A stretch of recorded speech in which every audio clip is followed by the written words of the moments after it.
For a look at the markets today, Tom Piotrowski is live. How are we looking today, Tom?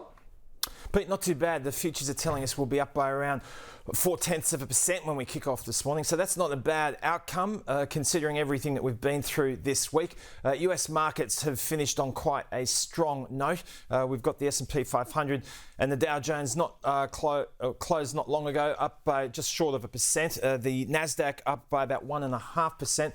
The reason for that, Pete, is that we have seen a bit of a resurgence in the tech space. In particular, we're in the midst of US earnings at present, and there have been some quite encouraging figures. So Qualcomm is one of these organisations. Its shares were up by 10% last night. The reason I mention them is that they're one of the biggest chip makers in the world, if not the largest, for handsets. And they had some quite good earnings. Their outlook was encouraging. That all contributed to the shares up by about 10%. And it helped Apple shares as well during the session. They were up by about 2% during the day, but they have just reported their earnings, Pete. And the important component that you're going to hear a lot about today in relation to Apple is that they're launching a $110 billion share buyback. And even if there are some blemishes in the numbers, this will go a long way to helping their shares. The stock's up by about 4% in after hours trade. That's a big buyback.